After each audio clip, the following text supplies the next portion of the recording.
안녕하세요. 우리 형제님들 기도 덕분에 잘 다녀왔습니다. 기도하겠습니다. 아버지 하나님, 사월 한 달에도 크고 작은 많은 계획들을 가지고 있습니다. 주님께서 도와주셔서 사월 한 달도 하나님께 영광 돌리는 한 달이 될 수 있도록 도와주시기를 간절히 원합니다.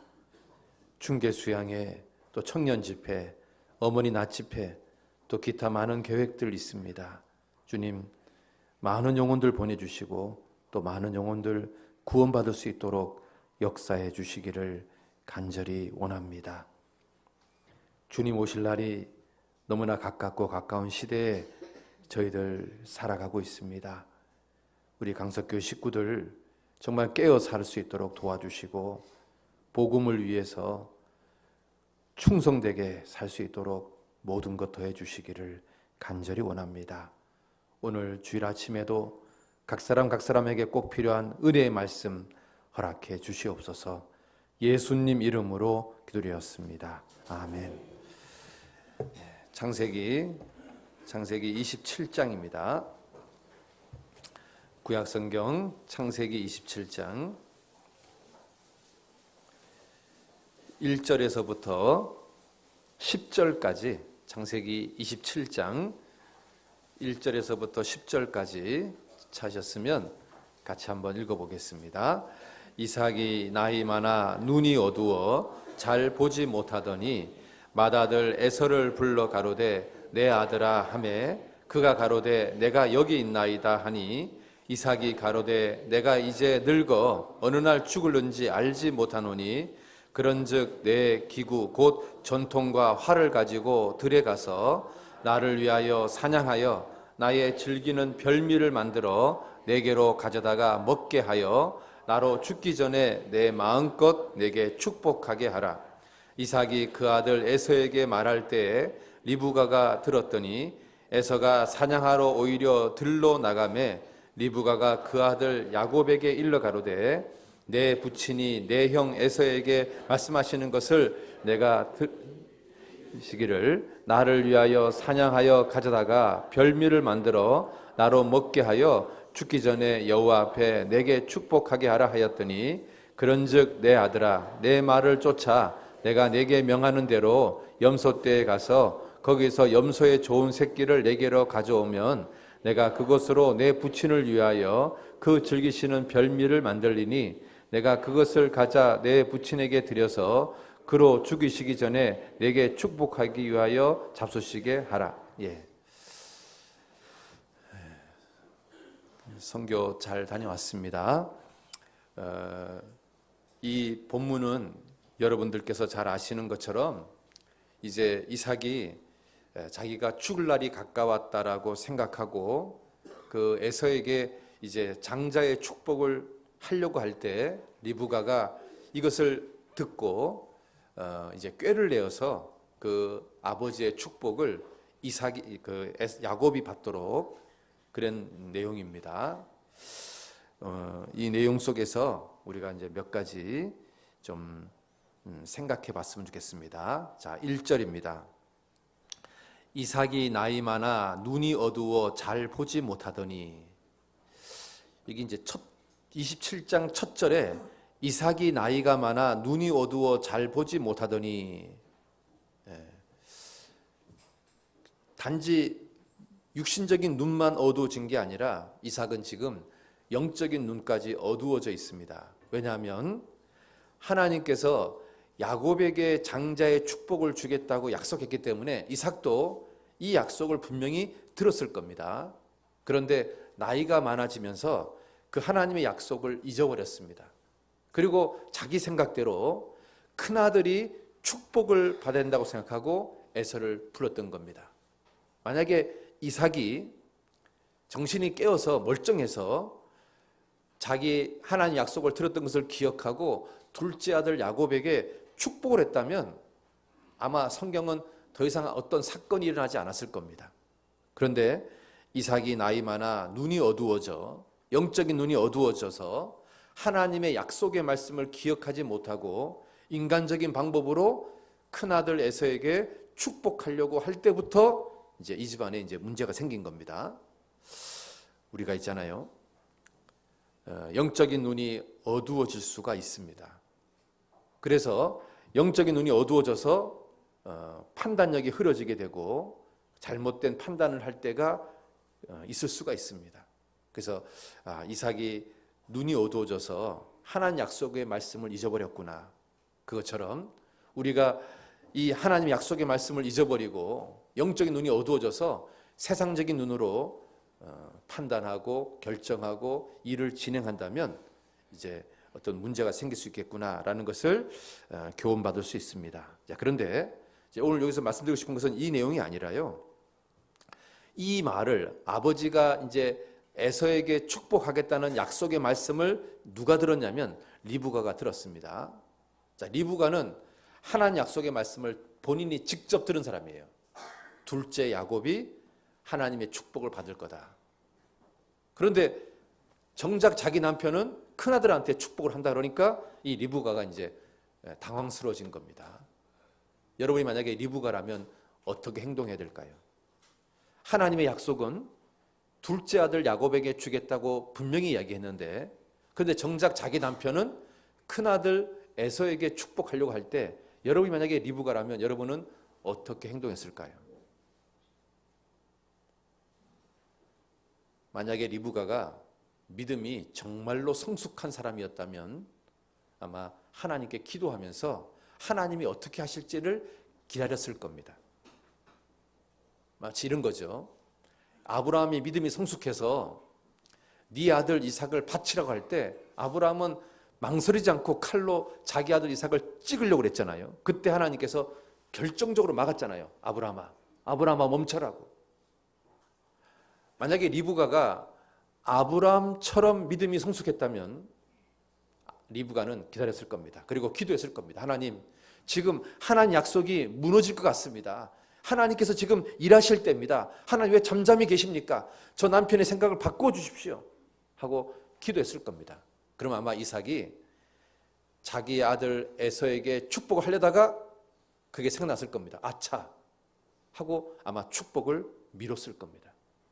그런데 리브가는 하나님 약속을 알고 있었지만 하나님께 기다리지 못했던 겁니다. 그리고 이제 자기가 하나님을 도와줘야 되겠다는 생각을 한 겁니다. 그래서 이제 자기가 꾀를 낸 겁니다. 여러분 잘 생각해 보십시오. 하나님이 무능력해서 사람의 도움이 필요할까요? 지금 하나님의 약속의 말씀은 둘째 아들 야곱이 축복을 받는다는 게 하나님의 약속의 말씀인데 지금 자기 남편이 큰아들에게 지금 축복을 하려고 하는 이 순간 과연 우리가 하나님을 도와드려야 될까요? 아니면 가만히 잠잠히 기다려야 될까요? 어떤 게 옳을까요? 그런데 많은 사람들이요, 이런 상황에서 우리가 하나님을 도와드려야 된다는 착각 속에 빠지는 거예요. 하나님 약속은 둘째 아들인데 우리 남편이 지금 큰아들한테 축복하려고 하네? 하나님 내가 도와드려야 되나? 그래서 자기 꾀를 동원하는 겁니다. 그래서 문제가 생기는 겁니다. 여러분 잘 생각해 보세요. 하나님은 인간의 도움을 받을 만큼 무능력하지 않습니다. 하나님은 자기가 뱉은 약속 철저하게 기억하고 계시고 그리고 철저하게 이루실 수 있는 분이십니다. 그런데 왜 하나님이 이런 상황을 연출했을까요? 왜 이삭이 자기 아들한테 말하는 것을 리브가한테 듣게 만들었을까요? 리브가를 테스트하는 거죠. 리브가가 그 상황에서 하나님 약속을 믿고 그러면서 끝까지 하나님 앞에서 기다리는 사람이었냐, 아니면 자기 꾀를 동원하는 사람인지를 하나님은 지켜봤던 거죠. 그런데 리브가는 아직 믿음이 그렇게까지 성숙하지는 못했기 때문에 그 약속의 말씀을, 그 남편의 말을 듣자마자 자기 꾀가 동원된 겁니다. 하나님을 도와드려야겠다는 생각을 하게 된 거죠. 그래서 야곱을 불렀습니다. 야곱아, 지금 네 아버지가 네 형한테 지금 장자의 축복을 하려고 한다. 그러니까 너는 아버지가 좋아하는 고기를 갖고 와라. 내가 요리해 줄게. 그리고 너는 형 에서처럼 털을 만들어서 형 에서 흉내를 내라. 우리가 있잖아요. 그 하나님의 약속의 말씀이 잘못될 거라는 염려 속에 내 방법과 내 어떤 수단을 동원한다면 그 대가가 있는 겁니다. 창세기 25장 23절 한번 봐봐요. 하나님은 분명히 이렇게 말했습니다. 창세기 25장 23절 같이 읽어봅시다. 여호와께서 그에게 이르시되 두 국민이 내 태중에 있구나. 두 민족이 내 복중에서부터 나누이리라.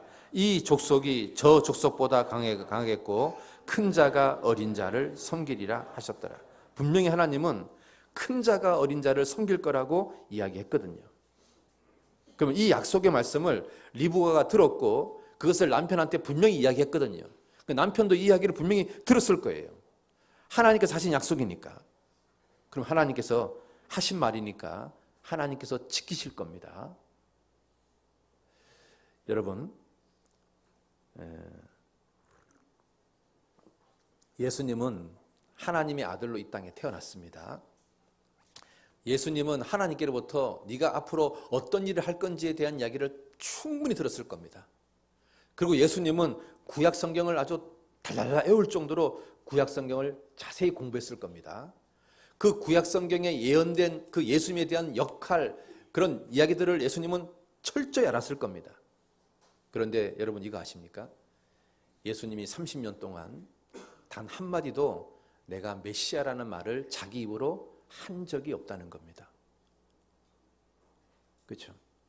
가짜 메시아가 나타나서 내가 메시아다 하고 막 사람들을 맞다가 미혹할 때에도 예수님은 쟤 가짜야, 내가 진짜야 이 말 하고 싶잖아요. 그런데 예수님은 30년 동안 단 한마디도 내가 메시아다 이 말을 하지 않았습니다. 바리새인들이 썩어 들어가고 있고 사두개인들이 썩어 들어가고 있고 당시 종교인들이 부패하고 있는 것을 보면서도 예수님은 있잖아요. 내가 메시아다. 그 말을 하고 싶었지만 한마디도 하지 않았습니다. 죄 때문에 고통받고 있고 정말 순수한 마음으로 메시아를 간절히 기다리고 있는 사람들을 볼 때 한마디 할 수 있잖아요. 네가 그렇게 기다리는 메시아가 바로 나야 라고 말할 수 있는데도 불구하고 예수님은 30년 동안 한마디도 안 하고 참으신 겁니다. 자기 때가 될 때까지. 누가 와야 되냐면 침례 요한이 나타나야 되거든요. 그 침례 요한이 나타나서 사람들로부터 회개하는 심령을 부어줘야만 자기 공생애가 시작되거든요. 그러니까 예수님은 자기가 30살이 될 때에 공생애가 된다는 것도 몰랐어요. 그냥 단지 뭐만 알고 있는 거냐면 침례 요한이라는 자가 나타나야 자기가 공생애가 시작된다는 것을 성경으로만 어렴풋이 알고 있는 거예요. 그러니까 기다리고 있는 거예요.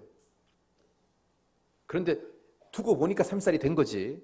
하나님 처음부터 예수님한테 너 30살부터 공생애가 되니까 30년은 꼼짝없이 기다려. 만약 이렇게 말했다면 30년 기다리기가 쉬웠겠죠. 그런데 하나님은 예수님한테 네가 몇 살에 공생애가 될 거란 말을 하지 않았거든요. 단지 힌트를 준 것은 네가 공생애게 할 징조가 뭐냐면 침례 요한이 나타날 거다. 그러면 예수님은 그 징조가 나타날 때까지 그냥 묵묵히 기다려야 되는 거예요. 자기가 하나님 아들이라는 말을 하고 싶지만 또 그럴 상황이 많이 벌어졌었겠지만 예수님은 참고 기다렸던 거죠. 예수님이 그 기다림이 있잖아요. 그 기다림하고 리브가가 기다리지 못하는 모습하고 많이 비교되잖아요. 그러니까 예수님은 정말로 믿음이 성숙한 단계에 있는 분이었고 리브가는 우리처럼 조급한 사람이었고 그래서 인간적인 수단과 방법이 동원된 거죠. 요나의 뱃속에서 물고기 뱃속에서 요나가 하나님께 기도했잖아요.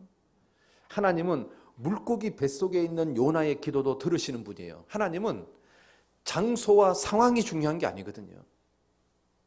물고기 뱃속에서도 이 사람이 진심으로 기도하면 하나님은 그 사람이 어디에 있든지 간에 그 진실하게 기도하는 것을 들으시는 분이 하나님이시잖아요.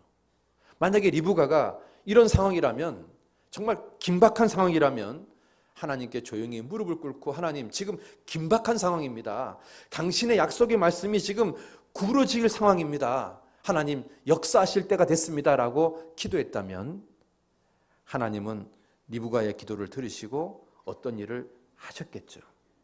그런데 리브가는 기도하는 것을 택하지 않고 자기 수단과 방법을 동원했어요. 그리고 리브가는 이렇게 해버리면 잠깐 후면 이 모든 문제가 풀릴 거라고 생각했어요. 그런데 문제가 커져버렸습니다.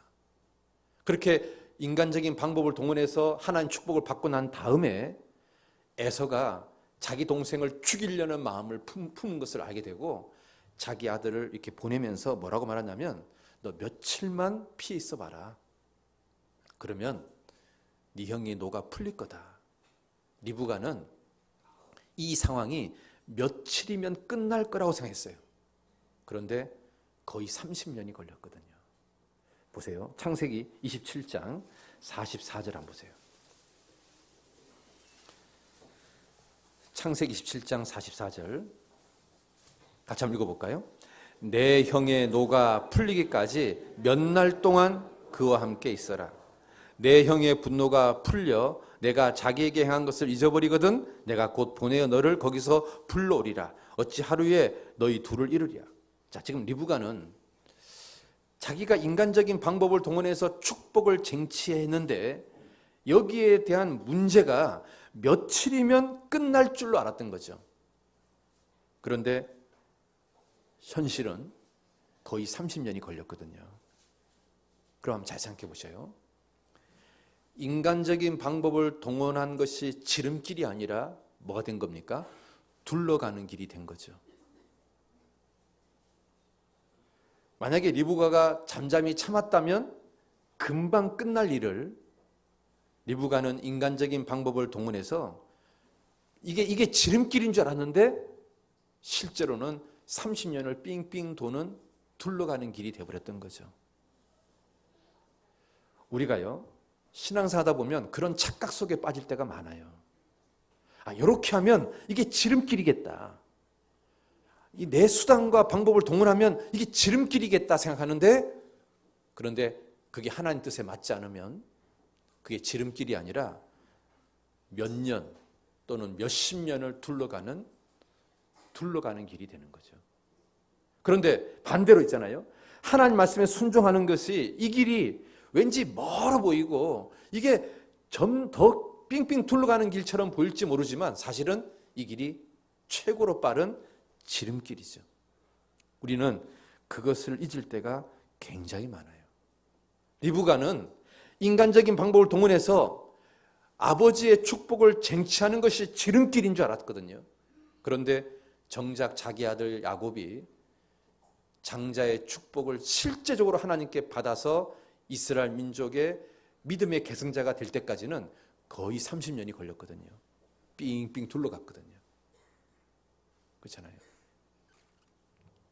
그래서 사람이요, 자기 머릿속에 자기 마음속에 많은 계획이 있을지라도 오직 여호와의 뜻만이 완전히 선다는 것을 잊을 때가 굉장히 많은 거예요. 잠언 19장 봅시다. 잠언 19장.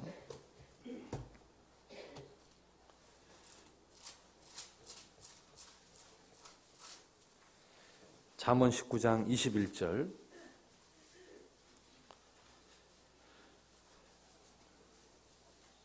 잠언 19장 21절 같이 봅시다. 사람의 마음에는 많은 계획이 있어도 오직 여호와의 뜻이 완전히 서리라. 사람들이 이것을 잊을 때가 너무 많아요. 자기 마음에는 많은 계획이 있습니다. 자기 생각에는 많은 계획이 있어요. 자기 생각에는 이게 지름길 같고 이게 좋은 길 같고 이게 빠른 길 같은데, 그런데 오직 여호와의 뜻만이 완전히 서리라. 하나님 보실 때 합당한 것만 쓰는 거예요. 나머지는 다 물거품인 거죠. 물거품. 우리가 신앙생활 할 때 있잖아요. 자기 인간적인 방법을 동원하고 수단을 동원해서 뭔가 지름길을 찾으려고 애를 쓰는데 그게 지름길이 아니라는 것을 경험할 때가 굉장히 많아요. 그래서 신앙의 지름길은 오히려 있잖아요. 미련한 것처럼 하나님 말씀에 순종하고 하나님 뜻대로 한 걸음 한 걸음 걸어가는 게 지름길이에요. 지나놓고 보면 그게 지름길이에요. 그게 빠른 길이에요. 그게 성공하는 길이에요. 그래서 있잖아요. 우리가 이 리브가의 모습을 보면서 인간적인 방법을 동원해서 지름길을 찾는 것이 최악의 길이구나. 반대로 비록 미련할지 모르지만 하나님 말씀대로 순종하면서 뚜벅뚜벅 걸어가는 길이 정말 둘러가는 길처럼 보일지 모르지만 실제로는 지름길이구나. 여러분, 야곱이요, 바로 앞에 섰을 때 바로 왕이 야곱에게 묻잖아요. 네 나이가 몇 살이냐? 그랬더니 야곱이 이렇게 말하잖아요. 내 나그네 세월이 130년입니다. 그런데 내가 험악한 세월을 살았나이다. 그냥 봐봐요. 왕이 너 몇 살이냐고 물어보는데 야곱은 그 질문에 그냥 103살이다 이렇게 말하면 끝나면 되잖아요. 그런데 왜 덧붙였을까요? 내 지나간 세월이 험악한 세월이었나이다. 여러분, 야곱처럼 험한 일을 경험한 사람이 또 어디 있습니까? 야곱은 진짜 험난 일을 진짜 많이 겪었거든요. 외삼촌 밑에서 20년 동안 고생 다 했죠. 그리고 자기 아내가, 자기가 가장 사랑하는 라헬이라는 아내가 길가에 걸어가다가 죽었죠. 그리고 자기가 가장 사랑하는 요셉이 죽었다고 생각할 정도로 오랜 세월 동안 슬픔에 잠겼죠. 야곱처럼 130년이라는 세월을 험하게 산 사람이 어디 있어요?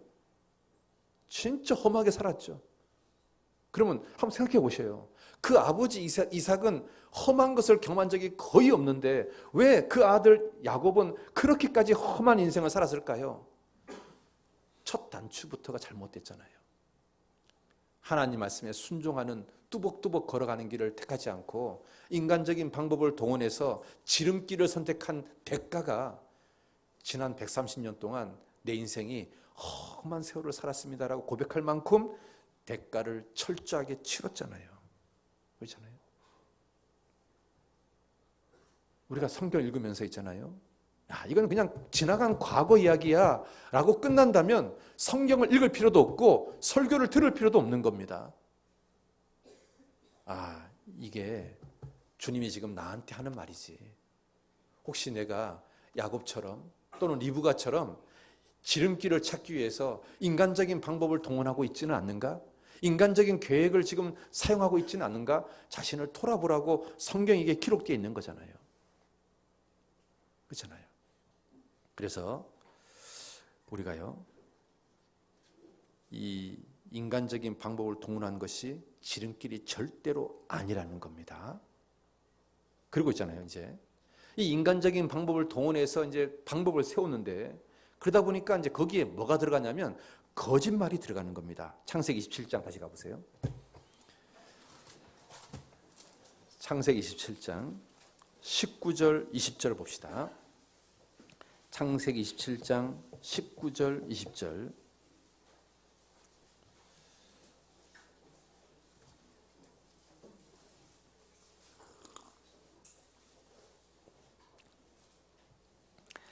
같이 봅시다. 야곱이 아비에게 대답하되 나는 아버지의 맏아들 에서로소이다.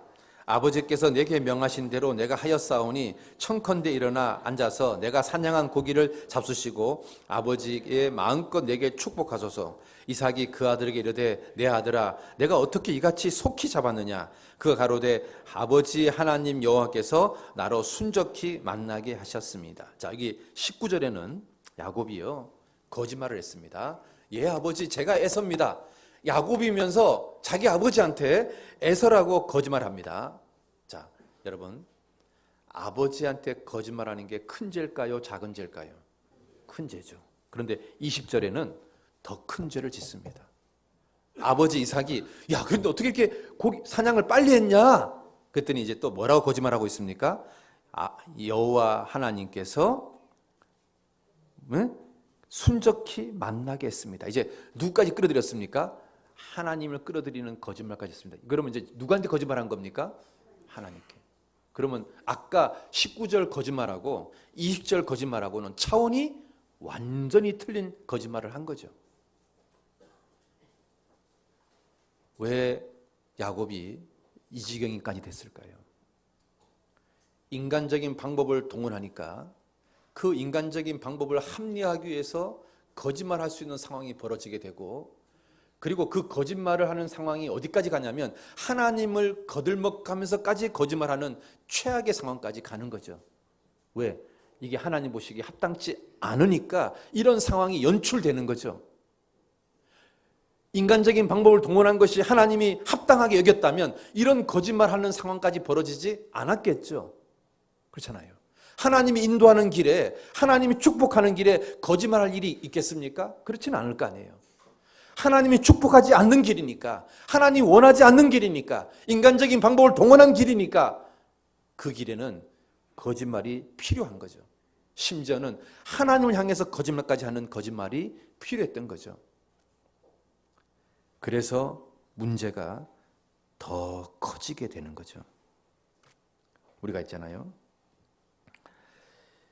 이게 하나님 앞에서 더 큰 죄를 점점 짓는 거예요. 그러니까 인간적인 방법을 동원했다가 그 다음에는 아버지한테 거짓말하게 되고 그 다음에는 하나님을 향해서 거짓말하는 지경까지 점점 문제가 커지는 거죠.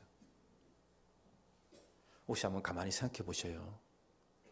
내가 인간적인 방법을 동원해서, 인간적인 수단을 동원해서 지금 그 길을 걷고 있는데, 그러다 보니까 그 길을 합리화하기 위해서 나도 모르게 또 다른 거짓말을 추가적으로 하고 있지는 않은지, 그리고 그 거짓말이 점점 더 커져서 이제는 하나님을 향해서까지 거짓말을 해야 되는 상황이 내 삶 속에 벌어지고 있지는 않은지, 혹시 그런 길을 걷고 있는 분이 계시다면 여러분 그 길에서 돌아서십시오. 그것은 하나님이 원하시는 길이 아닙니다. 하나님이 축복하는 길이 절대로 아닙니다. 그건 내가 내 인간적인 욕망을 위해서 걸어가는 길이 되는 겁니다. 거기서 돌아서는 것이 제일 빠른 길이라고 생각합니다. 그런데요, 여기서 한 가지 또 하나 배울 것은, 그럼에도 불구하고 왜 하나님은 야곱을 사용했습니까? 그리고 결국에는 야곱에게 장자의 축복을 주신 겁니까? 라는 겁니다. 자, 보세요. 하나님은 처음부터 둘째 아들 야곱에게 축복하겠다고 약속했습니다. 그런데 그 약속의 말씀을 믿지 않고 인간적인 방법을 동원한 것에 대해서는 괘씸하기 때문에 징계를 했습니다. 그런데 하나님은 그것으로만 끝나는 게 아니라 그 징계를 통해서 야곱을 연단했습니다. 그래서 정말로 믿음의 계승자가 될 만한 믿음의 사람으로 바꾸었습니다. 아브라함의 하나님이요, 이삭의 하나님이요, 야곱의 하나님이요 라고 말하기에 부끄럽지 않을 사람으로 하나님은 바꿨습니다. 왜 야곱을 바꾼 줄 아십니까? 야곱이 비록 거짓말했을지는 모르지만 야곱에게는 열정이 있었습니다. 하나님의 장자의 축복을 받고 싶은 열정, 믿음의 계승자가 되고 싶은 열정이 있었습니다. 에서에게는 그런 열정을 볼 수가 없었거든요. 그러니까 잘 보셔요. 완벽한 스펙을 갖췄다 할지라도 미지근한 사람하고 부족한 게 많을지라도 열정을 가진 사람하고 하나님이 누굴 더 사랑할까요? 열정을 가진 사람을 사랑한다는 것을 우리는 알 수 있습니다. 하나님은 부족한 거 다듬으면 되거든요. 그런데 열정은 다듬는 존재가 아니거든요. 우리 가운데 그런 사람들이 있습니다. 스펙은 완벽한데 그런데 미지근한 사람, 냉랭한 사람, 하나님은 그런 사람 사용하지 않을 겁니다. 야곱처럼 울퉁불퉁하고 다듬을 게 많고 부족한 게 많지만 그러나 한 가지 열정, 내가 믿음의 계승자가 되고 싶은 열정, 장자의 축복을 받고 싶은 열정, 하나님의 그 말씀의 대리자가 되고 싶은 열정, 그 열정이 있는 야곱을 하나님은 기어이 다듬어서 믿음의 계승자로 만들었다는 겁니다. 우리한테 정말 필요한 것이 바로 이런 열정이라고 생각합니다. 열정. 정말 주를 위해 살고 싶은 열정. 마지막 때 정말 복음을 한번 힘있게 전하고 싶은 열정. 그 사람이 뭐 나이가 많다, 그 사람이 뭐 학력이 떨어진다, 그 사람이 뭐가 부족하다, 그건 별로 큰 문제가 아닐 거라 생각합니다. 정말 이 마지막 시대에 진짜 필요한 것은 열정이라고 생각합니다. 예수님께서 라오디게아 교회가 마지막 교회의 그림자라고 말했잖아요. 그 라오디게아 교회의 특징이 미지근한 거잖아요. 에베소 교회가 뭘 잘못했습니까? 첫사랑을 잃어버린 게 문제잖아요. 정말 우리 시대에 진짜 필요한 것은 그런 열정이라고 생각해요. 마지막 때가 되면 될수록 사람들의 마음은 강팍해진다고 되어 있습니다. 그 말대로 정말 우리 시대 사람들 강팍합니다. 그러면 잘 보세요. 시대가 마지막을 향해 가면 갈수록 사람들의 마음은 더욱더 냉랭해지고 더욱더 강팍해지는데, 그 강팍한 사람들을 건지기 위해서는 우리 그리스도인의 마음이 초대교회보다 더 뜨거워야 되거든요. 그런데 오히려 또 그리스도인은 마지막 때가 되면 될수록 미지근해지는 겁니다. 그러니까 마지막 때가 되면 될수록 전도하는 게 어려워지는 겁니다. 그 생각 안 하십니까? 지금부터 2000년 전의 사람들의 마음은 정말 순박합니다. 그리고 지금부터 2000년 전의 초대교회 그리스도인들은 어떤 시대의 그리스도인보다 뜨거웠습니다. 그러니까요, 너무나 순박한 사람들을 대상으로 너무나 뜨거운 그리스도인들이 전도를 하니까 전도가 폭발적으로 되는 거예요. 그런데 반대로 마지막이 되면 될수록 사람들의 마음은 그 어느 시대보다 강팍합니다. 그리고 그리스도인들의 마음은 그 어느 시대보다도 미지근해졌습니다. 초대교회 그리스도인하고 비교하면 정말로 미지근해졌습니다. 그러니까 우리가요, 이 마지막 시대에 이 강팍한 사람을 전도하기가 어느 때보다 어려우신 시대가 된 거예요. 이번에 에콰도르를 갔는데요, 사람들이 정말 순박한 거예요. 정감이 있고 정이 있고, 말씀을 전하면 처음 듣는데도 불구하고 한 번 듣고 우리는 한 번 듣고 구원받기가 정말 어렵잖아요. 그런데 그 사람들은 한 번 듣고 구원을 받아요. 그리고 말씀을 찾는 사람들이 꽤 있어요. 그래서 전도하지 않았는데 스스로 교회를 오는 거예요.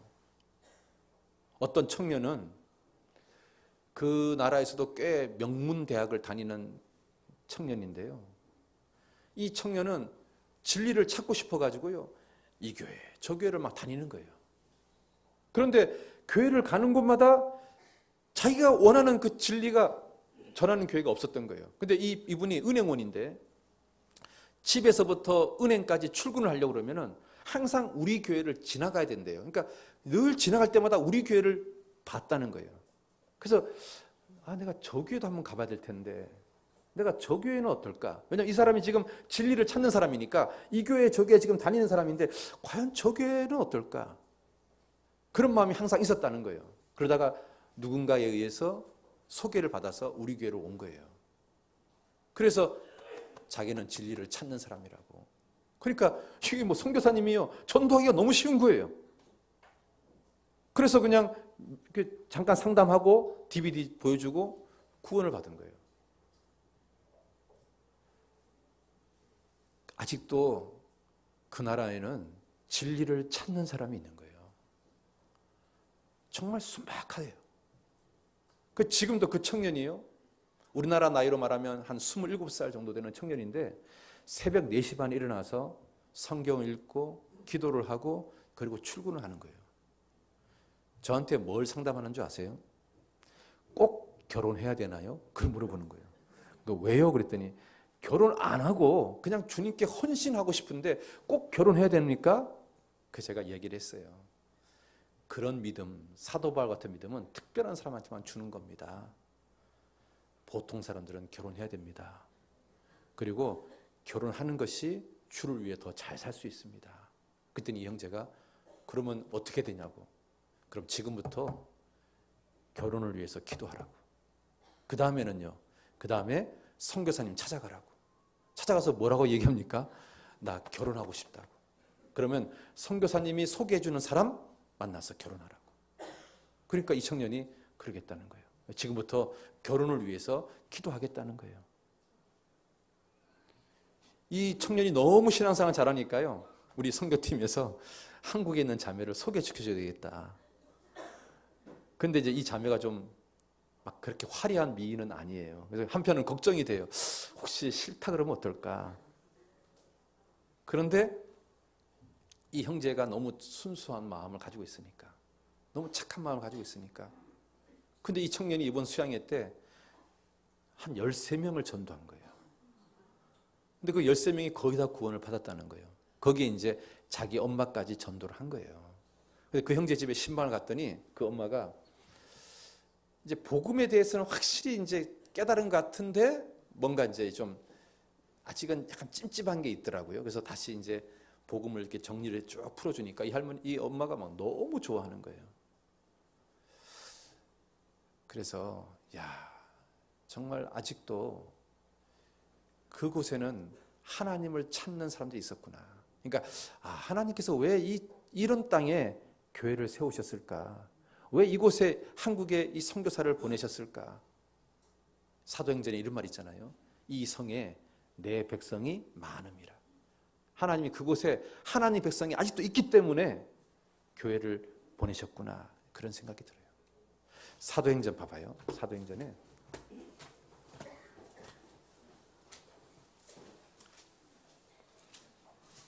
사도행전 18장 10절입니다.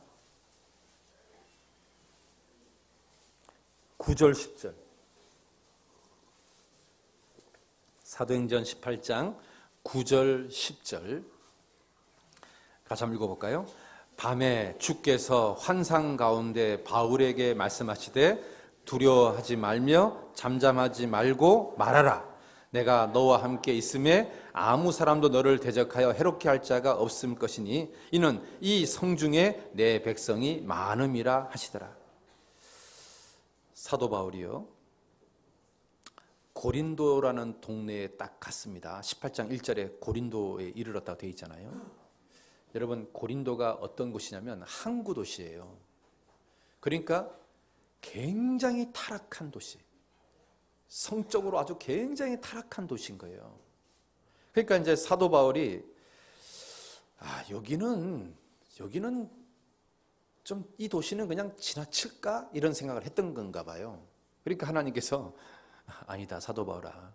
네가 볼 때는 이 고린도 도시가 너무너무 타락해 보이고 너무너무 죄악이 가득한 도시 같고 하나님을 찾는 사람이 한 사람도 없을 것 같지 모르지만 내가 볼 때는 이 도시에 내 백성이 많다. 너 두려워하지 말고 말하라. 복음을 전해라. 그래서 사도 바울이요, 너무너무 타락한 고린도 지역에 복음을 전해서 우리가 알고 있는 고린도 교회가 세워진 거잖아요. 여기서 하나님께서 이 성중에 내 백성이 많음이라. 저는 이번 기도 수료에 가면서 그런 것을 더 느끼고 왔습니다. 왜 하나님이 이곳에 복음을 전했을까? 왜 이곳에 주님 몸된 교회를 세웠을까? 왜 한국에 선교사를 보냈을까? 가보니까요, 이곳에 하나님의 백성이 많이 있더라고요. 그래서 자기 발로 찾아온 사람들이 꽤 있어요. 자기 발로 찾아와서. 그 선교사님이 그 자기 자매한테 전도를 위해서 당신 한글 학교를 한번 만들어 보라고 했더니 처음에는 싫었대요. 우리 남편 왜 나를 괴롭히냐고. 그래서 이제 남편이 하는 말이니까 이제 순종하는 마음으로 한글 학교를 열었대요. 그런데 이게 K-팝이라든가 이 한류 때문에 이게 에콰도르까지 이제 이 한류 바람이 들어온 거예요. 그래가지고 어떤 청년 자매가요, 한글을 배우고 싶은데 다른 곳에서는 뭐 2달을 배우는데 $800 이렇게 돈을 주고 한글을 배워야 된다는 거예요. 그래가지고 한글을 배우고 싶어가지고 이렇게 기웃기웃거리고 있는데 이 교회 옆에 간판에다가 안녕하세요 하고 이제 한글을 가르쳐 줍니다라고 써 있는 것을 보고 이 자매가 이제 한글을 배우려고 우리 교회로 온 거예요. 그러니까 이 자매가 이제 한글을 이렇게 이제 배우면서 공짜라고 그러고 밥도 주고 그러니까 이제 자기 아버지한테 이야기를 한 거예요. 아버지, 저 교회에서 한글을 가르치는데 공짜로 가르친다고. 그리고 교회고 한국에 선교사가 와서 이렇게 가르친다고. 그랬더니 아버지가 그 말을 듣고 내가 그 교회를 한번 가봐야 되겠다고. 그래서 그 교회에 와서 선교사님 만나가지고 상담을 한 거예요. 그랬더니 이 사람도 너무너무 찾는 사람인 거예요. 그러니까 선교사님이 그러면 내가 이렇게 DVD를 줄 테니까 시간 좀 걸린 후에 한번 보라고 했더니 이 사람이 뭐라고 하냐면 아니라고, 지금 당장 보겠다고. 그래서 DVD를 쭉 보고 구원을 받으신 거예요.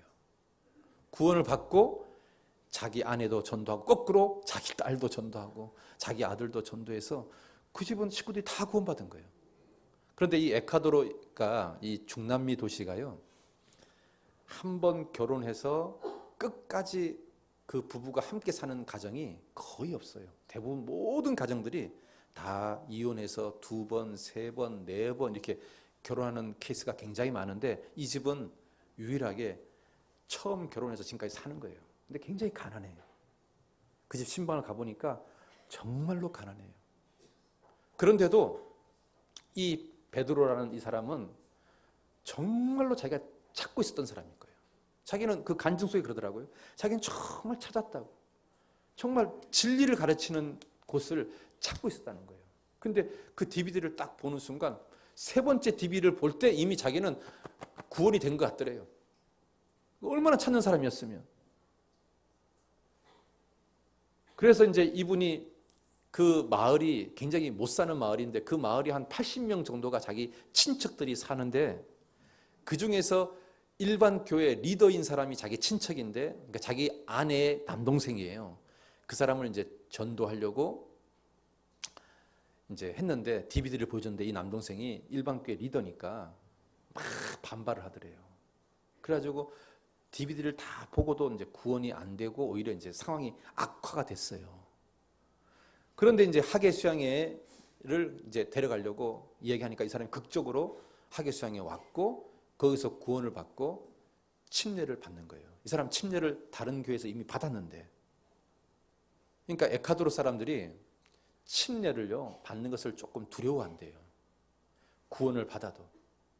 그리고 다른 곳에서 이미 구원을 받은 사람이 또다시 구원을 받는다는 것은 굉장히 어려운 일이래요. 그런데 이 사람이 얼마나 확실하게 구원을 받았으면 수양에 와서 또 침례를 받으신 거예요.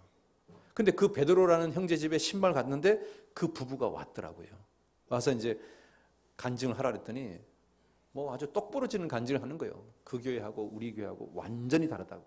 자기는 진짜로 죄사함 받았다고. 자기는 정말 이제 천국 가게 됐다고. 그러니까 이 사람이 일반 교회 리더인데, 그러니까 이제 그 선교사님이 뭐라 하냐면 적어도 40명에서 80명이 우리 교회로 올 것 같다는 거예요. 그 마을 전체가 이 친척이 한 80명이 사는데 거기에 40명을 이끌고 있는 리더가 확실하게 구원받으니까, 그러니까 그냥 그 80명이 우리 교회 오는 것은 시간 문제라는 거예요. 그런데 그렇게 막 고구마 줄거리잖아요. 그게 완전히. 근데 그 고구마 줄거리를 선교사님이 무슨 뭐 돌아다니면서 무슨 뭐 전도지를 나눠줘서 전도가 된 케이스가 아니고 그냥 한글학교 간판 보고 찾아와서 전도가 돼서 구원을 받는 거예요. 그러니까 하나님께서 이 에콰도르 지역에 내 백성이 많구나. 그러니까 하나님이 교회를 세웠구나. 그러니까 선교사를 보내신 거구나. 그래서 거기 있으면서요 전도가 정말 잘 되는 거예요. 그걸 이제 제가 직접 보고 온 거예요. 그리고 거기서 이제 수양회 때 제가 3번을 말씀했어요.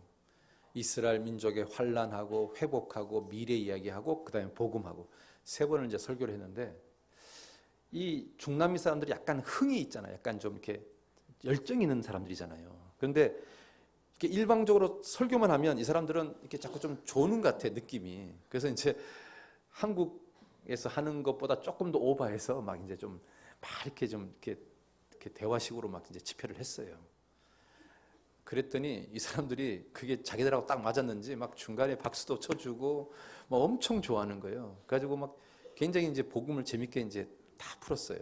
그러고 나니까 이게 저를 보는 사람들이 저한테 그 에콰도르에 있는 형제님들이 저를 보고 손을 잡고 뭐라고 막 얘기하는 내가 못 알아듣잖아요. 그 나를 손을 잡고 자꾸 뭐라고 그러는 거예요. 그래서 내가 통역한테 저분이 나한테 지금 뭐라 그러냐 했더니 너무 말씀이 은혜가 됐다고, 너무 좋았다고 그 말이라는 거예요. 그리고 보니까 무의라는 말을 많이 하더라고. 무의가 벨이라는 뜻이거든요. 그러니까 무의 있고 그러면 아주 맛있다는 말이고, 뭐 무의리 뭐 하여튼 무의가 그런 뜻이에요. 근데 그분 말 속에 이제 뭐 무의라는 게 막 들어가는 거예요. 아, 그런 말이구나 이제 알아들었죠. 그 심지어는 이제 저보고 당신 설교가 우리 에콰도르 사람하고 너무 맞다. 당신 이곳에 선교사로 와라. 한국으로 가지 마라. 여기 있으라. 그런데 너무 전도가 잘 되니까 진짜로 인간적인 충동이 올라오더라고요. 진짜 여기 남을까? 여기 지원할까? 막. 그런데 결정적으로 뭐가 하나 문제가 있어서 못 가겠더라고요. 그러니까 이제 그게 하여튼 근데 그게 결정적인 변수입니다. 하여튼 그것 때문에 이게 선뜻 못 가겠더라고요. 그래서 하여튼 가서 굉장히 전도가 잘 된다라는 것을 정말 느끼고 왔어요. 이 선교사님 비록 외롭고 힘들지만 충분히 보람된 삶을 살겠구나. 왜냐하면 전도가 잘 되니까, 사람들이 순박하니까. 정말 이렇게까지 이 정도로 전도가 잘 되면 정말 해보고 싶다는 마음. 그 통역하시는 분이, 저를 이제 통역하시는 분이 에콰도르 자매하고 결혼을 했어요. 이 형제가 32살이고 자매가 22살이에요. 그러니까 10살 차이가 나는 거예요. 그런데 이 자매가 과약길에 있는 지역의 의대를 2학년인가 다니는 아가씨였어요. 그러니까 내가 물어봤어요. 에콰도르도 의대는 공부 잘해야 가냐 했더니 당연하죠. 공부 잘해야 갑니다. 그래서 그러면 에콰도르에서 제일 좋은 의대가 어디냐 했더니 키토 수루에 있대요. 두 번째 좋은 의대가 어디냐 했더니 과약길에 있대요. 너는 어느 의대 나왔냐 했더니 자기는 과약길에 있는 의대를 다녔다는 거예요. 그러니까 공부를 이제 잘한 거죠. 똘똘하죠. 얼굴도 이쁘고. 그러니까 이제 이 형제하고 결혼해서 사는데 이 형제님이 처음으로 이제 수양의 통역을 하게 된 거예요. 그러니까 얼마나 자기가 긴장됐겠어요. 그러니까 이제 제가 이제 제 집회 원고, 그 집회 보여주는 자료 있잖아요. 제가 한국말로 돼 있는 것을 에콰도르 말로 이렇게 바꾸는데 자기가 이제 바꿔놓고 자기 아내한테 감수를 받아요.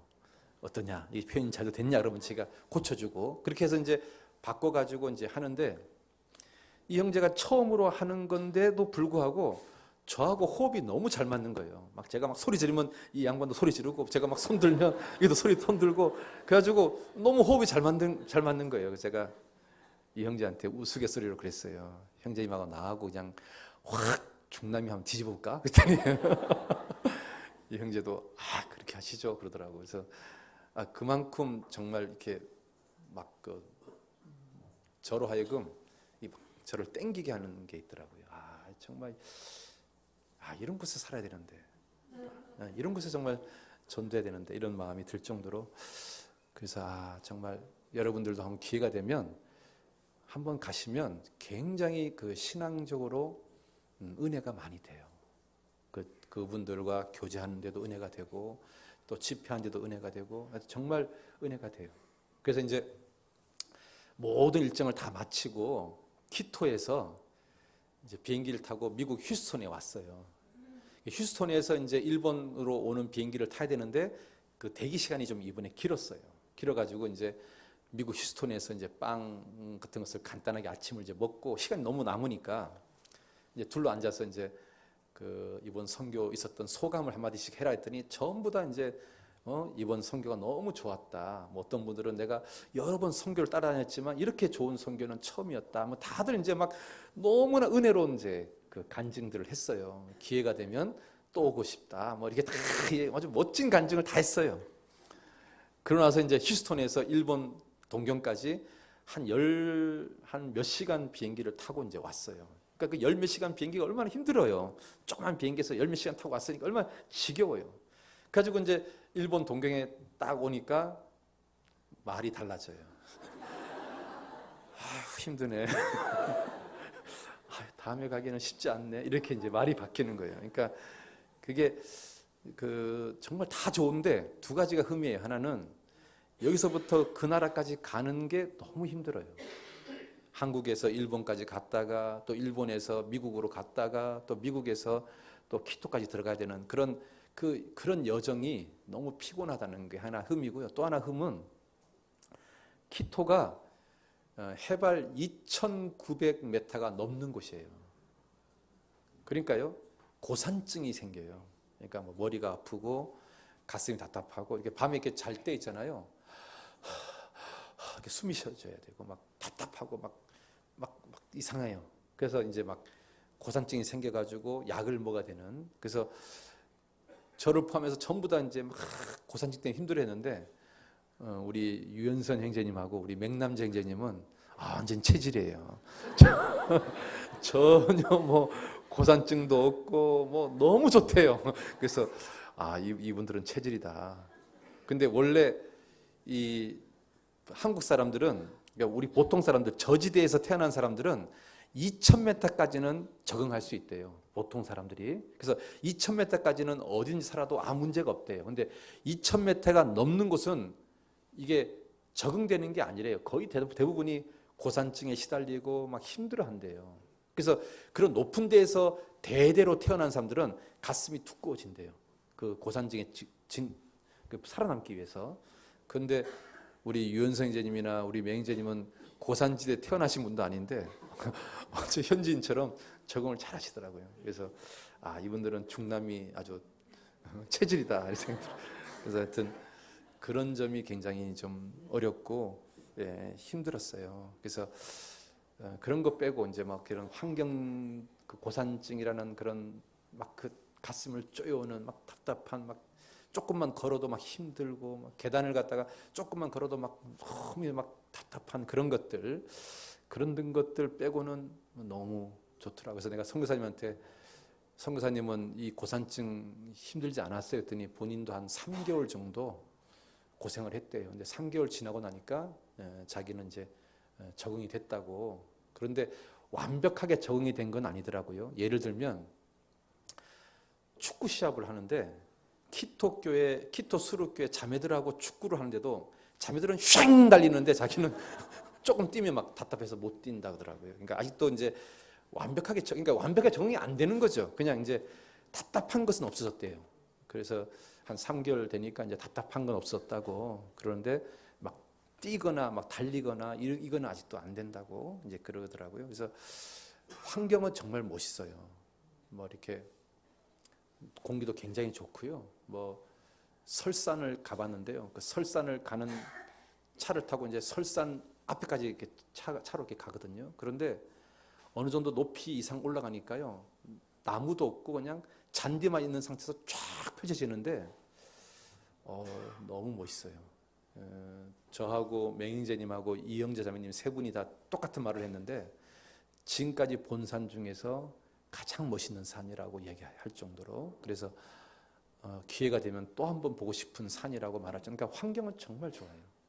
그런데 이제 그렇게 멋있는 환경을 보지만 이제 답답한 거 있잖아, 막 가슴이 이제 쭈어지는 거. 그리고 이제 아주 굉장히 높은 산에 온천이 있다 그래서 이제 온천 거기도 한번 가봤어요. 근데 정말 산에서 뜨거운 물이 흘러요. 흐르는데 너무 좋죠. 그런데 너무 높으니까 있잖아요. 온천을 하고 싶지가 않은 거예요. 이게 가슴이 답답하니까.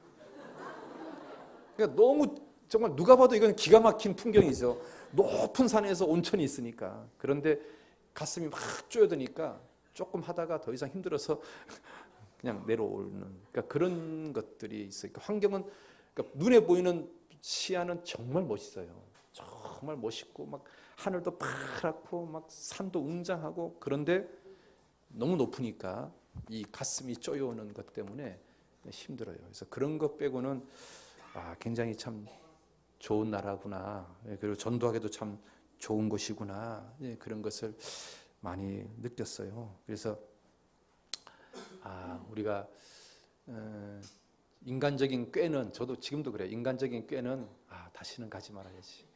그런 생각이 드는데 영적인 생각을 하면 그 선교사님은 그러는 거예요. 목사님 말씀을 이 사람들이 너무 좋아하니까 매년마다 와서 좀 집회 좀 해달라고. 그런데 제가 생각해 보자고 그리고 말했는데 그러니까 인간적인 꾀는 더 이상 가고 싶지가 않은데 영적인 마음은 정말 도와줘야 되겠구나. 왜냐하면 지금 그 키토 지역에 있는 4개 교회 중에서 제일 전도가 잘 되는 교회가 키토 수루 교회예요. 이번 수양회 때에도 제일 많이 온 교회가 키토 수루 교회고, 그러니까 그 대강당이 부족해가지고 앉을 자리가 없는 지경이니까, 그래서 야 정말 전도가 지금 너무 잘 되겠구나. 막 계속 사람들이 온다는 거예요. 입당식 때에도 그 스페인에서 구원받으신 분이 왔어요. 자기 부모님을 데리고. 그러니까 계속 자기는 가만히 있는데 지금 하나님께서 막 영혼들 지금 막 계속 붙인다는 거예요. 그래서 야 이거 진짜 조만간에 200명 이상 되겠다. 그래서 그 목사님이 좀 와서 좀 집회해 주시면, 당분간 매년 와서 집회해 주시면 정말 자기네 교회가 커지겠다고 그렇게 이야기를 했는데, 저는 이제 꾀가 나기도 하고, 그런데 성경에 이게 제 마음을 좀 아프게 하더라고요. 사도행전 15장 36절 한번 볼게요.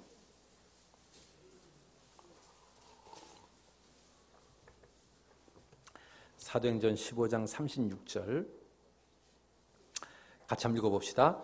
수일 후에 바나바더러 말하되 우리가 주의 말씀을 전한 각성으로 다시 가서 형제들이 어떠한가 방문하자 하니. 그래서 이제 이 내용이 이런 말이죠.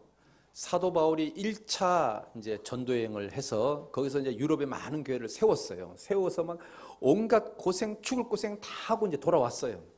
돌아왔는데 돌아오고 나서 며칠이 지나지 않아서 바나바 보고 우리 다시 가자. 그 형제들 어떻게 돼 있는지, 그 믿음이 그때는 이제 막 싹이 났는데 좀 싹이 난 그 신앙이 좀 자랐는지, 그 교회가 든든한지, 교회가 더 부흥이 됐는지 우리 다시 가자. 그러니까 2차 전도여행을 가자고 지금 바나바한테 권하는 거예요. 그래서 그 1차 전도여행 때 죽을 고생을 했는데도 그 죽을 고생한 게 중요한 게 아니고 구원받는 사람들의 신앙, 그 어린 신앙들이 어떻게 바뀌었는지, 그 형제를 사랑하는 마음, 교회를 사랑하는 마음, 그들의 신앙이 어떻게 바뀌었는지, 또 뭐가 자기가 또 무엇을 또 도와줘야 될 것이 있을지도 모르겠다는 그런 마음 때문에 다시 방문하자. 그래서 2차 전도여행을 이제 시작하는 그런 내용이거든요. 그래서 제가 이 구절 앞에서 참 내가 너무나 하나님 보실 때 이놈하겠다라는 생각이 들더라고요. 정말 인간적으로는 더 이상 가기 싫어요. 너무 힘드니까. 그리고 이 고산증 때문에 힘들고 있잖아요. 그리고 제가 이제 복음을 풀 때 너무 막 에너지를 딱 동원해서 복음 풀고 나서 그날 밤에 설사를 계속했어요. 그래가지고 그 다음날 막 너무너무 추워가지고 하루 종일 이제 막 고생을 했거든요. 그러니까 그런 거 저런 거 생각하면 막 가기가 싫죠. 그런데 이제 각성으로 다시 가서 형제들이 어떠한가 방문하자 하니, 뭐 이렇게 이제 이런 구절을 보면 참 그런 마음도 있고, 하여튼 막 모든 생각들이 교차가 되는데요. 하여튼 이번 선교 하여튼 잘 하고 왔습니다. 잘 하고 왔고, 우리도 이 강서, 그래서 그런 생각을 해봤습니다. 하나님이 이 강서 지역에 주님의 교회를 세우셨다는 이야기는 이 강서 지역에 하나님이 건질 백성이 많기 때문에 강서 교회를 세우신 거라고 생각합니다. 우리는 모르지만 하나님 보실 때 아직도 건재될 영혼이 있으니까 강서 교회를 세우셨다고 생각을 합니다. 그래서 우리가 전도를 위해서 더 힘을 모으고 더 뜨겁게 살아야 되지 않을까. 왜냐하면 마지막 때 그리스도인들의 신앙이 마지막 때 세상 사람들의 마음들이 너무나 강팍해지니까 그 강팍한 사람을 건지기 위해서는 우리가 더 뜨거워져야 되지 않을까. 조지 휘필드라는 사람, 요한 웨슬레의 당대 사람인데요. 조지 휘필드라는 사람은 매번 설교할 때마다 설교 제목이 뭔지 아십니까? 늘 똑같은 설교를 했어요. 당신은 거듭났습니까? 이 설교를 가는 곳마다 했어요. 조지 휘필드라는 사람이. 그런데 놀라운 것은 그 똑같은 설교를 가는 곳마다 했는데 조지 휘필드는 거의 매번 울면서 설교했대요. 당신 정말 거듭났습니까? 당신 정말 구원받았습니까? 당신 정말 오늘 죽으면 천국 갈 수 있습니까? 그래서 그 조지 휘필드가 울면서 설교하는 설교를 듣고 당시에 정말 많은 사람들이 주님께로 돌아왔다고 합니다. 또 에드워즈라는 사람도 굉장히 유명한 목회자인데 이분도 거의 설교하면서 울면서 설교했답니다. 당신 정말 구원받았냐고. 그리고 리차드 백스터라는 사람도 이런 마음으로 설교했대요. 내가 이번 설교가 내 인생에서 마지막 설교라는 마음으로 설교하겠다. 그리고 지금 이 설교를 듣는 청중들은 이번 설교를 듣고 다 죽을 수도 있는 사람들이다라고 생각하고 설교를 했답니다. 그래서 그런 설교들로부터 많은 사람들이 구원을 받았다고 합니다. 그래서 정말 이 마지막 시대에 정말 꼭 필요한 것이 열정이 아닐까 생각합니다. 우리 모두 좀 영혼을 건지는 열정, 그 뜨거운 마음, 그런 마음을 가지고 전도한다면 하나님이 정말 우리를 통해서 많은 영혼들을 건지지 않을까 그런 생각합니다. 그 구세군을 창설했던 그 윌리엄 부스가 전 교인들 앞에서 이렇게 설교했답니다. 초대교회 같은 그 뜨거운 성령의 역사가 왜 우리 교회는 생기지 않습니까? 그 초대교회 같은 그 성령의 역사가 우리 교회에 임할 수 있도록 우리 정말 한번 마음을 모아서 기도해 봅시다. 그래가지고 윌리엄 부스가 설교 때마다 그걸 강조하면서 설교했답니다. 그래서 윌리엄 부스와 그 당시 그 구원받은 사람들이 정말 한 마음으로 주님께 기도했답니다. 하나님, 초대교회 같은 열정, 그 뜨거움을 우리에게 달라고. 그래서 우리가 초대교인들처럼 힘있게 복음을 전하다가 주님 앞에 가는 사람들이 되게 해달라고 그렇게 정말 오랫동안 기도했는데 하나님이 정말 그 기도를 들으시고 그 윌리엄 부스와 그 당시의 무리들을 들어서 사용했잖아요. 그게 구세군이잖아요. 구세군. 그래서 영국이 가장 타락했을 때 구세군이 일어났거든요. 그래서 역사학자들이 이렇게 말합니다. 만약에 구세군이 없었다면 영국은 정말로 타락했을 거라고. 영국이 가장 타락했을 때 구세군이 일어났거든요. 그래서 우리도 정말 주님께 그렇게 기도했으면 좋겠어요. 하나님, 정말 이 마지막 때에 우리 강석교회 식구들 열정을 가지고 살면서 우리 주변에 이뤄진 영혼들 건지다가 주님 앞에 갈 수 있게 해달라고. 원한을 품고 밤낮 부르짖는 한 해가 좀 되자고.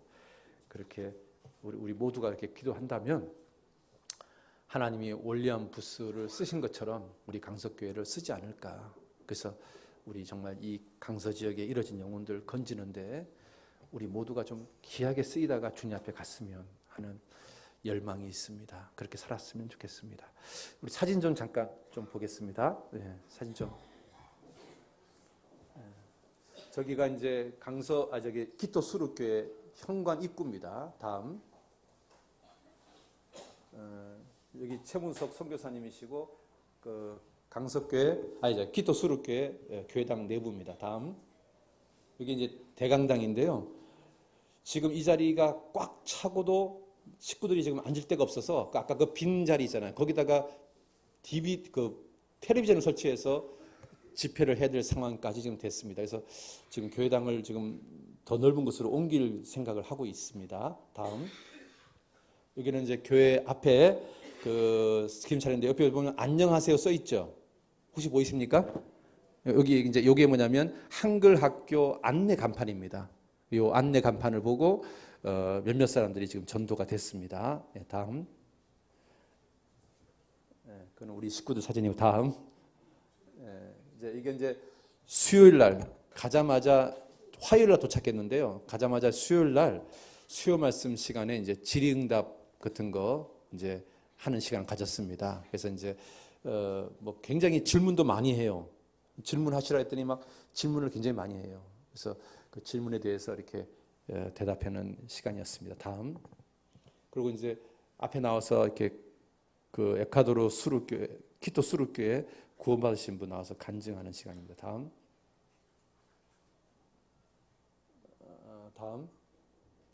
이분이 이제 키토 수루교회 봉사장이고요. 요 앞에가 이제 수양의 장소입니다. 다음 수양의 이제 식당이고요. 다음 여기가 이제 식당입니다. 다음 사람들이 여기서 이제 밥을 먹고 환경이 그 수양의 장인데 여기서 처음으로 했는데요. 이 수양의 장은 그 동유럽의 체코슬로바키아인가 거기에 유대인이 구원을 받고 이 에콰도르 키토 수루에 와서 그 넓은 땅을 사가지고 복음을 전하는 수양관을 만들었습니다. 그래서 그분이 이걸 갖다가 어떤 단체에다 넘긴 것 같아요. 그래서 여기서 이제 5,000불을 주고 빌린 거랍니다. 근데 굉장히 좋습니다. 예. 다음 이제 그 짜장면 만드는 모습이고요. 첫날 짜장면을 만들어 줬고 둘째 날 카레를 만들어 줬는데요. 이분들이 너무너무 맛있어합니다. 뭐 무일 있고 이렇게 말하고 막 싸가지고 갈 정도로 굉장히 맛있어합니다. 다음, 다음, 다음, 이번에 이제 카레 장면입니다. 다음, 여기가 이제 대강당입니다. 요 안에 이제 들어가서 대강당 말씀을 듣는 겁니다. 다음, 하늘이 너무 파랗죠. 우리는 베이징 때문에 늘 하늘이 어두운데 여기는 하늘이 정말 풍경은 정말 끝내줍니다. 근데 이제 답답한 걸 생각 각오하셔야 됩니다. 다음, 그래서 이제 말씀을 전하는 겁니다. 다음, 여기 이제 우리 강석교회에서 준 찬양복입니다. 이 찬양복을 입고 키토 수루교회의 그 형제들이 이제 찬양하는데 이 맨 끝에 젊은 형제 하나 있잖아요. 이 형제가 그 본인이 스스로 찾아와서 말씀을 듣고 13명을 전도한 은행원인데요. 이 아주 굉장히 신실합니다.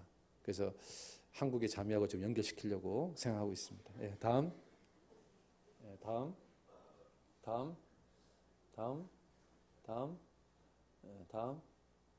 계속 넘겨보시죠. 예. 상담하는 장면이고요. 다음. 상담하는 장면. 예, 다음. 이제 구원받아서 손 들어볼 때니 뭐 거의 다 손을 이렇게 들었습니다. 다음.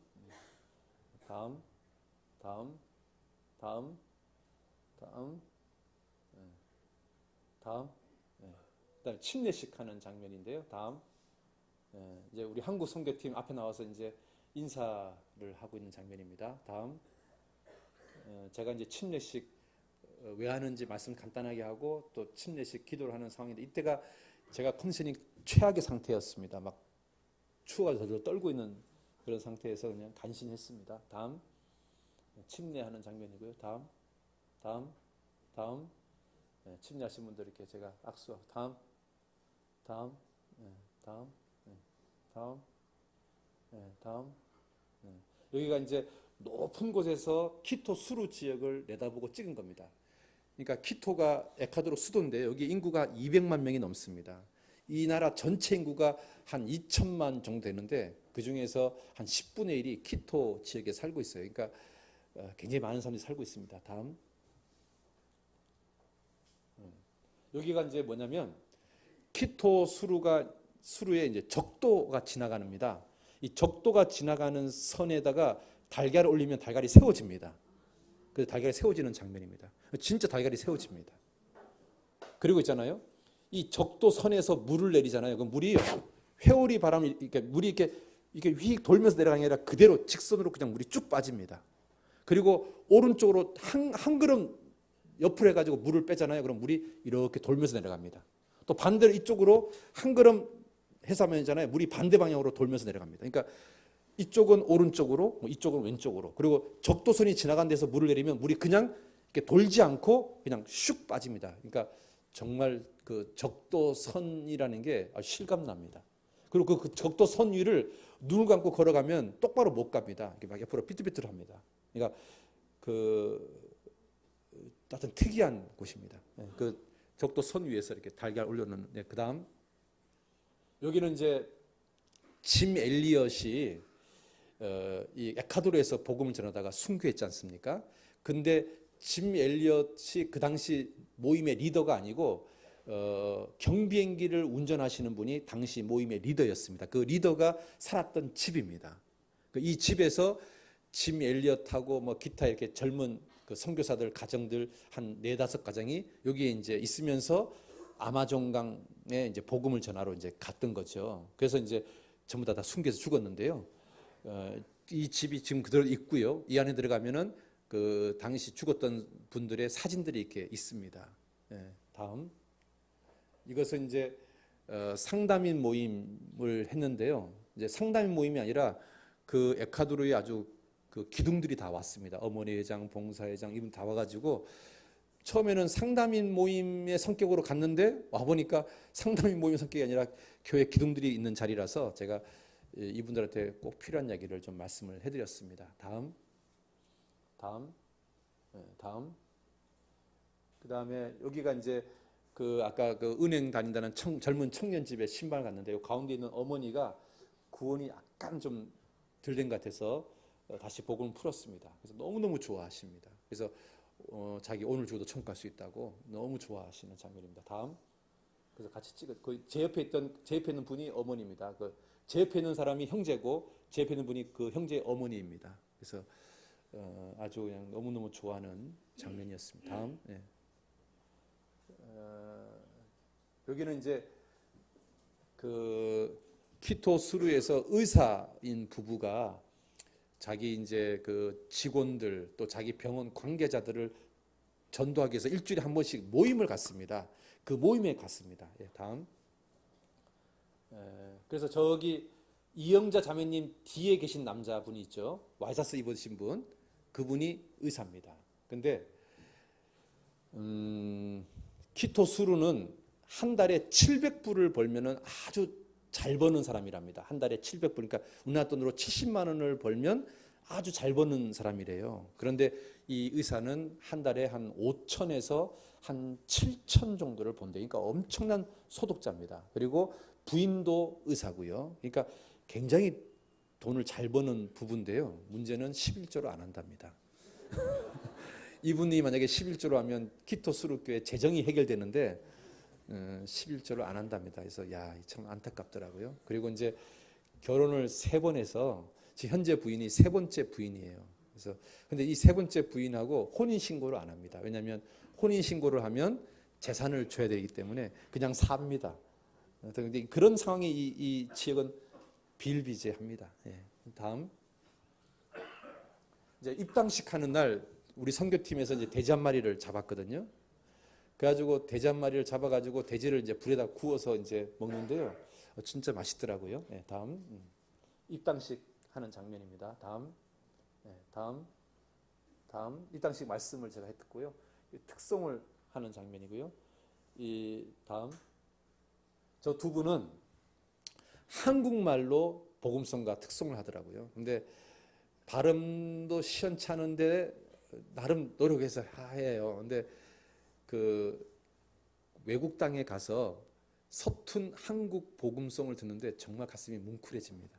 굉장히 감동적이었습니다. 다음. 저 이제 젊은 형제가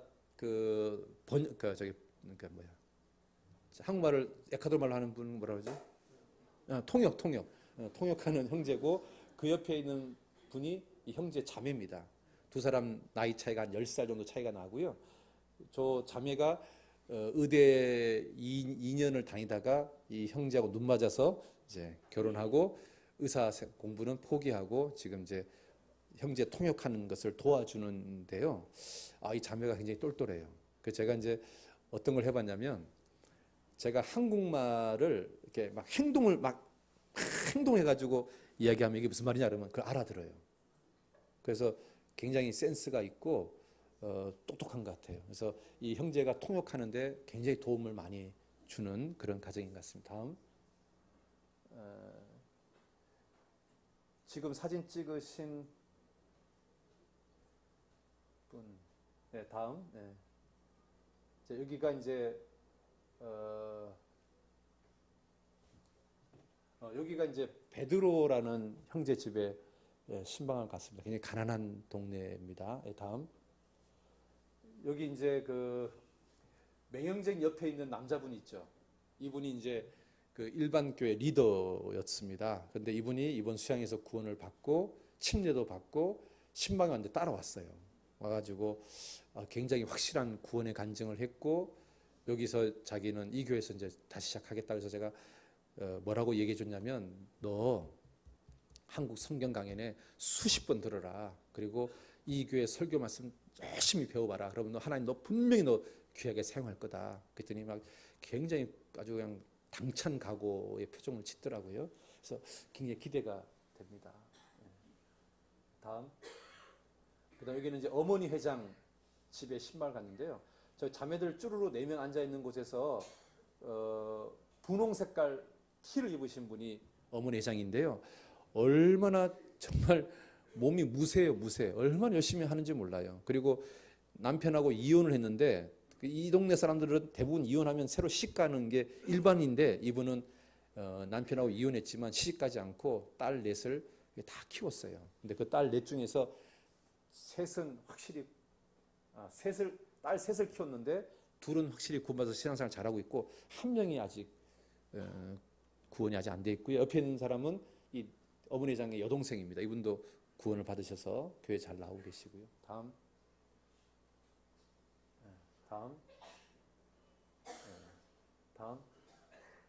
다음 같은데, 예, 다음 같습니다. 예, 불 한번 켜주시죠. 그렇게 해서 잘 다녀왔습니다. 그래서 우리 한국의 형제자매들께서 기도를 많이 해주셔서 이번에 진짜 많은 성과가 있었고요. 정말 많은 사람들이 구원을 받고 많은 사람들이 신앙이 회복되고 그랬던 것 같습니다. 그래서 신방 가서도 굉장히 좋아하시고요, 굉장히 기뻐하시고 그랬던 것 같습니다. 그래서 저를 포함해서 우리 같이 했던 우리 선교팀 진짜 고생을 많이 했습니다. 잠깐 일어나 보시죠. 우리 매형제님, 유현성 형제님, 어머니 회장님, 네. 잠깐 일어나 보시죠. 예, 예, 좀 수고했다고 박수 한번 좀 부탁드립니다. 예. 기도하겠습니다. 아버지 하나님, 이번 키토 수루 선교 주님께서 도와주셔서 무사히 잘 갔다 오게 해주셔서 감사합니다. 특별히 이번에 많은 영혼들이 구원받도록 역사해 주셔서 주님께 감사와 찬양과 영광을 주님께만 온전히 올립니다. 4월 달에 우리 강석교회 많은 일들 계획하고 있습니다. 특별히 충계 수양회, 그리고 청년 집회, 또 낮 집회 주님 도와주셔서 이번에 많은 영혼들 보내주시고 그 영혼들 다 구원받을 수 있도록 역사해 주시기를 간절히 원합니다. 우리 강석교회 식구들 마음속에 열정을 주시기를 원합니다. 우리 강석교회 식구들 한 사람 한 사람 마음속에 복음을 위한 열정을 허락해 주셔서 이 마지막 때 복음을 위해서 힘있게 살다가 주님 앞에 갈 수 있도록 도와주시기를 간절히 원합니다. 예수님 이름으로 기도드렸습니다. 아멘.